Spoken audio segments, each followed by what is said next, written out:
Hey guys, Lego Master 137A here, and today I'm going to be doing a bit of a different video again. This is mainly on, or sort of to celebrate May the 4th, which for you, if you don't know, is Star Wars Day. So there's actually a few reasons for that. Mainly, um, all six Star Wars movies have been released in May. Um, George Lucas's birthday is in May, and of course the infamous phrase "May the 4th be with you." So yeah, um, and I just wanted to share with you guys a bit of my Star Wars experience, and sort of the things that I like about Star Wars and why it's had a huge impact on my life.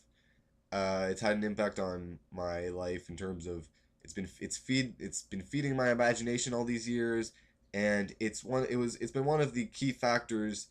Uh, it's one of the main things that I do on Lego Master 1378. It's one of the main themes that I choose to make videos on. So yeah. Now, basically, my first Star Wars experience, I don't really have a main one. It's not like a huge revelation like say if I saw Episode 4 and I was instantly in love. It's more that I saw A New Hope when I was younger. I believe it was on TV, and my parents recorded it, and I guess we rewatched it a couple of times, and I liked it. Except I was a little bit too young. I guess I might have been 5 or 6 to really appreciate it. But I think that when I really fell in love with the Star Wars universe was around when I saw Episode 2. Whatever you prequel haters may say, I think that's probably the first Star Wars movie that I really remember very vividly watching. Especially the scene with the chase of Jango Fett Slave One and Obi Wan through the Geonosis asteroid belt, which I think is might also be one of the contributing factors in Slave One being my favorite Star Wars vehicle or ship. That was really one of it was really one of the first my first Star Wars experiences. So that sort of set in motion what happened later on as I got older. I've watched probably all the Star Wars movies about half a dozen times each, and I still love them. Although I've watched like the feature commentaries on all of them, and I really consider myself to be a Star Wars fan. However, for me it isn't just the movies. The Star Wars universe is so much more than that, and the main thing that I love about it is the look and the feel of it. I'm a very visual person, and sometimes my appreciation for things such as a movie or a video game will really depend on how the universe or the theme that or the just the places or the general theme of it is. And so, like, say with Star Wars, I fell in love with the universe. I fell in love with the look of everything, with the style that it's made in, because each science fiction or fantasy universe mainly has an individual style, and I really love Star Wars, this whole Star Wars style, and so I'm really into, especially when I was younger, all the visual dictionaries with all the concept art for episodes 5 to 6, 5 to 6, excuse me, 1 to 6, and yeah, but also another thing besides all the visual aspects of Star Wars, I also got into the novels because I do like reading. I am an avid reader. I'm not just like a computer geek who plays video games all day. I do like reading, and the Star Wars books were my main introduction to reading. I was honestly reading the 400 300 page between 200 400 page Star Wars novels when I was like in my about 8, 9, 10, or something like that. I can't remember. But I was pretty young when I started reading them, even though I didn't understand like some of the words. I really fell in love with them, and my favorite two Star Wars authors remain to this day. Kevin J. Anderson, who wrote many of the books surrounding the post Episode 6 Jedi Knights, such as Hansel and Princess Leia's children, Luke Skywalker's establishing of the New Jedi Academy, and all sorts of things like that. And then also there was Timothy Zahn, who wrote the very much acclaimed Thrawn trilogy, involving the Grand Admiral Thrawn, who seeks to destroy the New Republic and restore the Empire. And those were honestly, they were well written, and they were set in a universe which I really loved. So that was another main Star Wars experience for me. But the more recent one would have to be the Clone Wars. The Clone Wars was, in my opinion, a great TV show. While it did have its flaws, it did have its pretty almost awful episodes at some point. It also had some really, really great ones, and it really helped expand the universe with new locations, new characters, new species, new ships, new technology, all this stuff. And honestly, my favorite part of the Clone Wars was probably when they brought in some kind of new technology, especially new droids, because I am a separatist, as some people would call, avid uh, separatist era CIS, whatever you want to call them, droid fans, because I like droids. Yeah, and purple lightsabers. Purple lightsabers and droids, two of my favorite Star Wars things.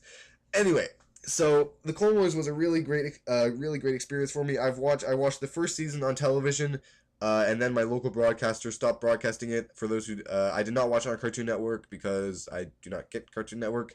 And for seasons 2 to 5, I mainly watched them online. And recently for season 5, StarWars.com actually began streaming them in high quality, which was great. I do own season 2 on DVD. I plan to try and get either season 4 and 5 on DVD, since those are probably some of the best ones, and they contain some of the best episodes, both from a visual standpoint, in terms of animation quality, from a storytelling standpoint, and from a acting standpoint, because the voice actors that played, like, such as Matt Lanter, Ashley Eckstein, D. Bradley Baker, who played all the characters in the Clone Wars, really were really into it by the season 5, and they really helped bring these characters alive and helped integrate them with the Star Wars universe. So I really have to thank, or I have the Clone Wars to thank for much of my Star Wars experience. And although it may be ending with, since Disney recently acquired Lucasfilm, Clone Wars will be ending. We're still going to get some arcs that were slated for season 6 later this year. That has been confirmed. But hopefully, what the next Lucasfilm animation project thingy they're going to be coming out with, which apparently ties into Episode 7, will hopefully be just as good, if not better, than the Clone Wars. And one last thing that I mainly want to talk about is the expanse of the Star Wars universe. It's humongous. There is, as someone in, I believe it was an interview in the Star Wars Insider magazine put it, the Star Wars universe is so huge, it's so expansive, that if you don't like one particular part of it, you don't like one particular part of Star Wars history, you can find another that you can be comfortable in, and that you can immerse yourself in. And that's mainly what I do. It's impossible, honestly, to be a fan of, and to have knowledge of every single event in the Star Wars timeline, because it's just so huge. I mainly like to focus on the Clone Wars era and also the post Episode 6 New Republic era, because those are the parts not only that are more into the movies, that have more visual reference material, but also that I just enjoy more because of droids. Yeah, but that's basically it. I want to honestly say my final thanks to Dave Filoni and the entire Clone Wars team for their amazing television series. Although not perfect, it's definitely some of the best Star Wars media that we've had. And of course all the crew and cast and crew behind the original Star Wars movies for helping establish this universe, and also all the people over at the Lego company who helped come out with Star Wars themed Lego sets, and who helped fuel my creative energies even more into creating Star Wars stories and Star Wars scenarios with Lego sets, and eventually turning that into a YouTube channel, which you are currently watching this video on. So that's pretty much it, guys. That's basically my Star Wars experience. If you want, you can post a video response of yours, or just a quick summary in the comments.